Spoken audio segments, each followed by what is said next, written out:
Lilith and Isis, two major powerhouses in the divine feminine aspect of living that's within you.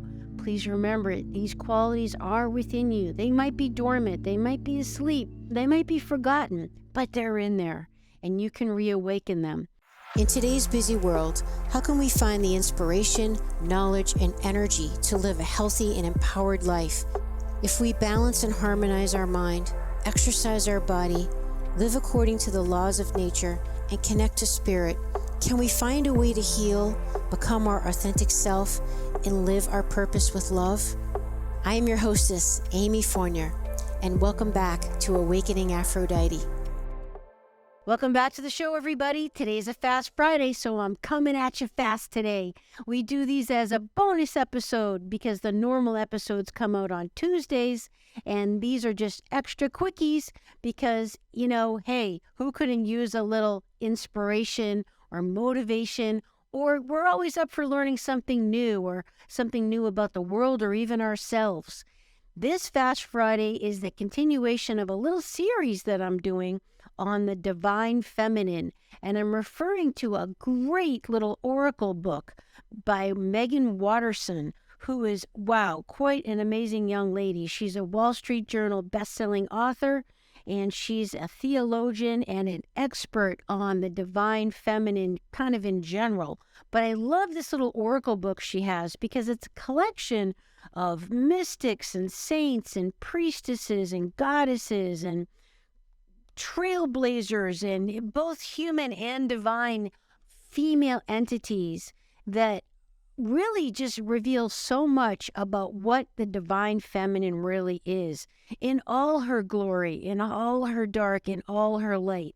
Not just all the soft and pretty foo-foo stuff, but also the hard and the gritty and the raw and the outrageous, because she is all that, isn't she? So I love this oracle book, and that's why I'm going to do a whole series on it. Make sure you check out the other Fast Fridays where I feature other goddesses or saints or trailblazers. This one today, the two I picked for us, are two classics I absolutely had to include. Lilith and Isis, two classics. Now I want you to remember as you listen to me explaining to you who these two were, that these all are aspects that we have within ourselves. These are archetypal energies, and it's not about religion or beliefs or anything, but it's just an energy and essence. So there's aspects of all of these in all of us, because you want to think of yourself as like a kaleidoscope. You know what that is? When you look through those tubes and it's a prism of all these different little, it's like a shattered mirror, broken glass, and all these little jagged pieces. Well, we're all that. And at different times in your life, you might feel different elements or aspects of each. And maybe you even want to tap into different elements and aspects of each. There might be times where you want to be more in your Kali energy, like we talked about last time, or more in your Empress energy, or your Isis energy, like today, because she's all about magic, baby, and she is a classic. A lot of people really tap into and identify with Isis. So let's get right into her, shall we? So Isis is the goddess of magic, and her message is, sexual energy is sacred. My pleasure is a prayer that brings me back to life. Who she is. Isis embodies the pure magic of devoted love. Isis is an ancient Egyptian goddess of love, fertility, resurrection, and magic. Her temples line the Nile Delta in Upper Egypt from the 4th century BCE to the 4th century CE, with the closing of the Temple of Philoné. The priests and priestesses who served her were known for their miraculous healing powers. Isis is the daughter of Geb, god of the earth, and Nut, goddess of the sky. She married her brother, Orisis. When he was murdered, his body parts were scattered all over the earth. Isis searched tirelessly to remember him and then used her sexual energy to bring him back to life. That story is legend, by the way. Orys's death and rebirth were celebrated annually. Isis then gave birth to their son, Horus, and became worshipped as the ideal wife and mother. Her association with magic originates with the sun god Ra. Isis created the first snake in order for it to bite Ra. In his pain and near death, he gave her his secret name so that she could revive him.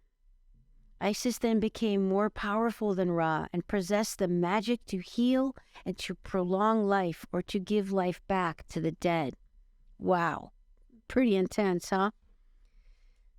So the sexual energy that creates life can also be used to sustain it, something we have to remember. It's significant that Isis brings Orys's back to life by making love to him.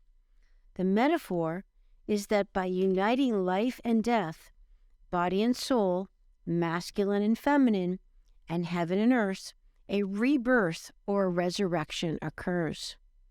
The sexual energy that sex inspires exists within each of us all the time, latent and waiting to be utilized to create more life. Often our own sexual energy and power is feared or left neglected and unacknowledged. It's a powerful, sacred life force that Isis wants us to integrate more fully.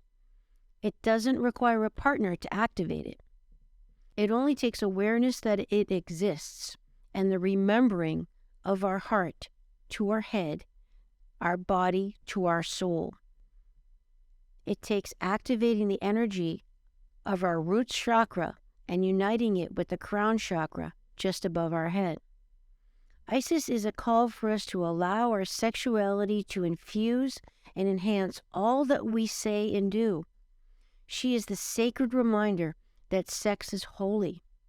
And what makes it holy isn't marriage or a certain combination of male and female or masculine and feminine.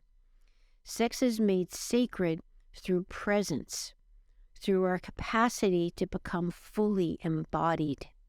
So something to ask yourself in regards to the Isis energy in you is, what does sexual empowerment feel like to me? I'd recommend you ponder that question. What does sexual empowerment feel like to me? Something to consider. So the intention is that sexual energy is sacred and that pleasure is a prayer that can bring you back to life.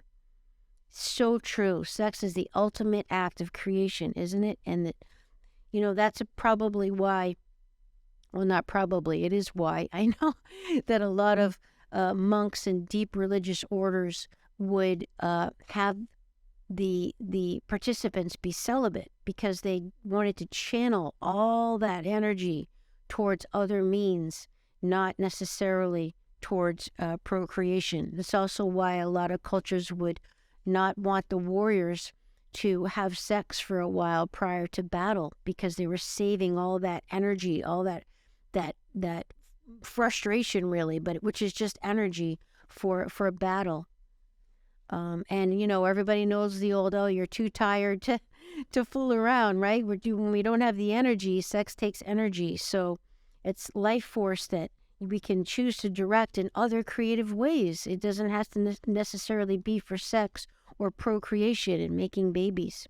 So it's just an act of creation. You can channel it into anything that you think is productive or worthwhile. It could be work, it could be a project, it could be your garden, it could be just, any kind of creation whatsoever. All right, let's now go on to Lilith. I could not do this series without mentioning Lilith. I hope you know who Lilith is. Unfortunately, a lot of people don't. Lilith is known as the first woman. Her message is, I am the voice of my body and soul. I choose the life that I desire to live. Yes, you go, girl. All right, so who she is.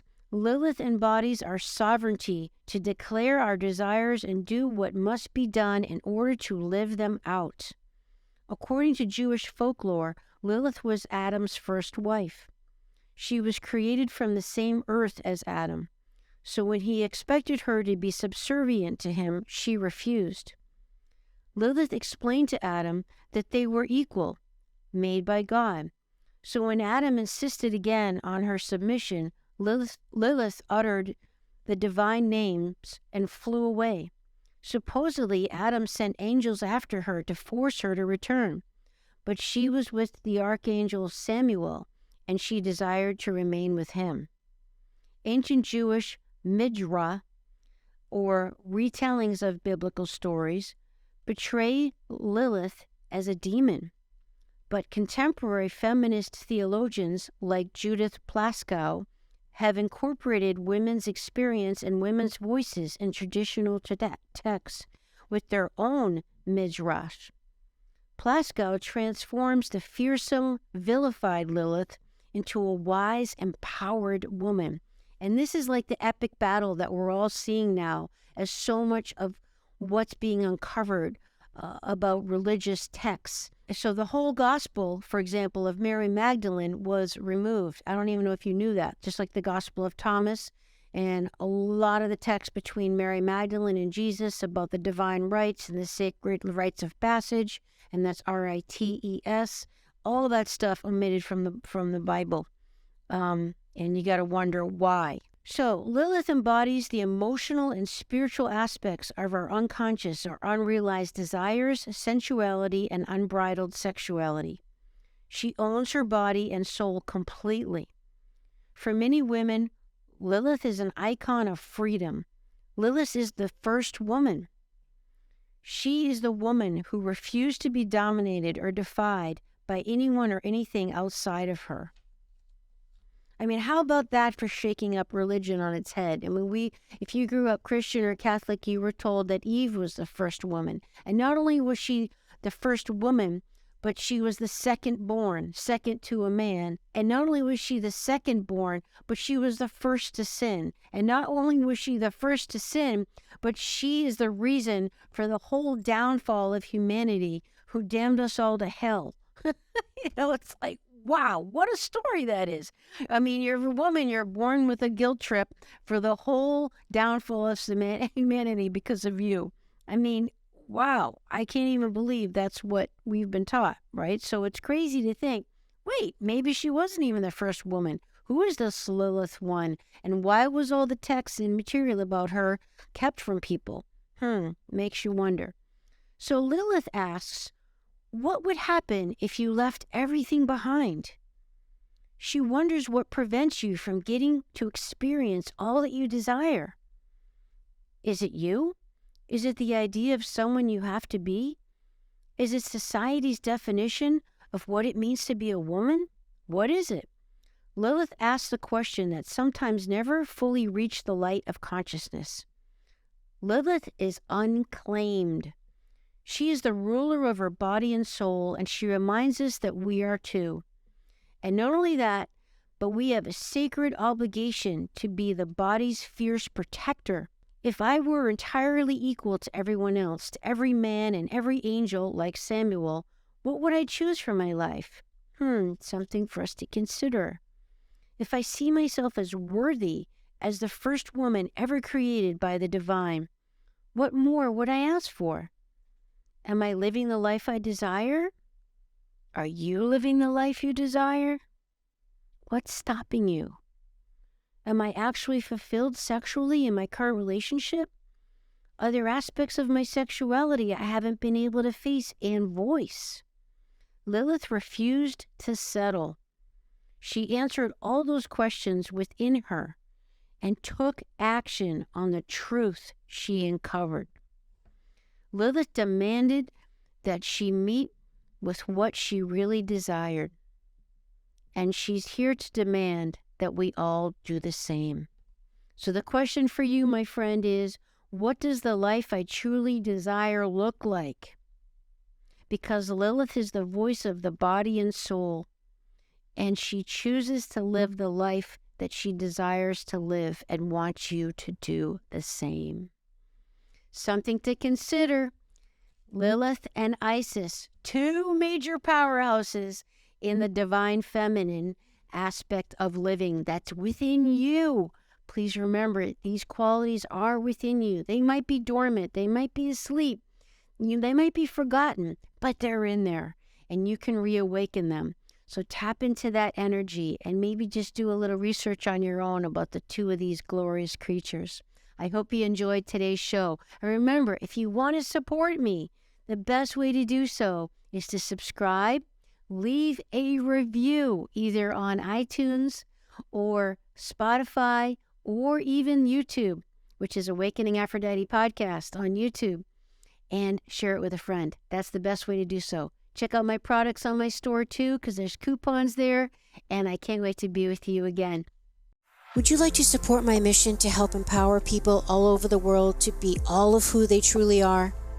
If so, please subscribe to the show, leave a review on iTunes, and share it with a friend.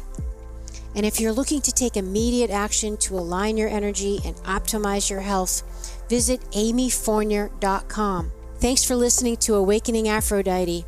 Let's awaken her together in you. I'm your hostess, Amy Fournier, and I already can't wait to be with you again and for you to hear what I have planned for the next show. Thanks for listening to Awakening Aphrodite with Amy Fournier. To learn more about Amy, check out her website, amyfournier.com. That's amyfournier.com. You can also check out Amy's live and on-demand virtual fitness and yoga classes and sign up for her newsletter to receive a free mini ebook of 3 of her top tips for making holistic health a lifestyle. Again, that's amyfournier.com and get your ebook sent to your email immediately. Connect with Amy on the daily on Instagram at FitAmyTV, FITAMYTV, and watch many of the podcast episodes and subtopic clips on her YouTube channel, which is also Fit Amy TV. Enjoy, and we'll see you next time on Awakening Aphrodite.